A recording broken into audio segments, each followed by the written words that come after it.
There was a riot in the prison. It happened because of eggs. One of the inmates was not in a joking mood that morning. He heard there was Eggs Benedict and requested it, despite everyone assuring him it was a prank. It was a prison.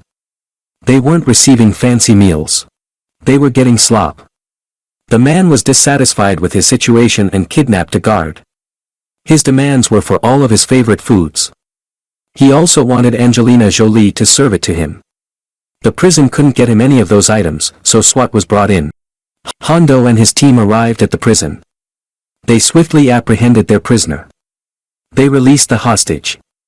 They also arrested the other prisoner, who was forced to create hollandaise sauce when an explosion happened.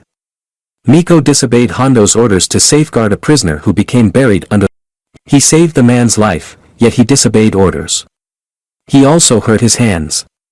Hondo benches him for the day. They needed all the assistance they could get, yet Hondo still sent one of his own. The explosion in the kitchen was a diversion. A low-security prisoner broke into the high-security unit. The prison was drastically understaffed.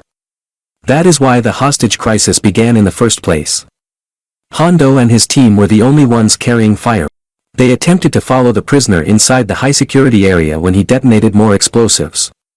He killed a few of the guards. He imprisoned Hondo, Deacon, and Gamble alongside 20 other convicts. Those men were facing life sentences. They had nothing to lose. The only thing that stopped them was that SWAT was armed. It gave Tan enough time to get them out of there. He got them out. Only the prisoner they were hunting had access to everything. He's got the key to the armory. He was also heading for the control unit. The control unit was a prison within a prison. It is where the most violent offenders are detained. SWAT had rescued one guard, however, the guard's son was in danger. The son's name is Jason. Jason was also a guard. He was taken from the infirmary after the inmates broke. The inmates surrendered Jason to Benicio Ramirez. Ramirez was given an infraction because of Jason. He lost his garden time as a result, and he has loathed Jason ever since. SWAT had to return to prison to rescue. The prisoner who set it all off was identified as Luis Diaz. He has 6 years left on his sentence and was still gloating about getting out of there. He stated he'd go to Thailand. He's the one who got the egg guy to have a fit over breakfast. He entered the armory. He armed the detainees, and the resulting riot rapidly overwhelmed. Tan and Powell were divided up. The convicts locked themselves in a room with Powell. Hondo was imprisoned. Hicks monitored everything through security cameras, and Miko wanted. Backup was still approximately 20 minutes away. Diaz attempted to rape Powell. Tan managed to break into the room. They took out Diaz together. He died just minutes after boasting that he would soon be released from prison owing to the Prophet. Nobody knows who the Prophet was. Miko was working with Hicks and figured out who the man was. He took the Prophet to be Moses Adams.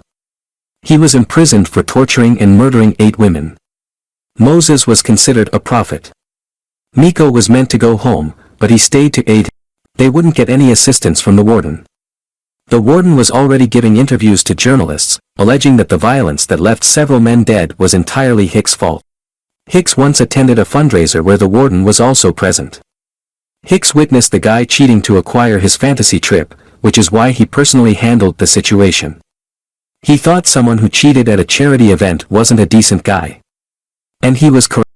Hicks refused to mess around with the warden. He assumed command at the scene. He did this because he had no time to squander. Ramirez was close to killing Hondo. Hondo apparently murdered Ramirez's cousin, Jesse Ramirez.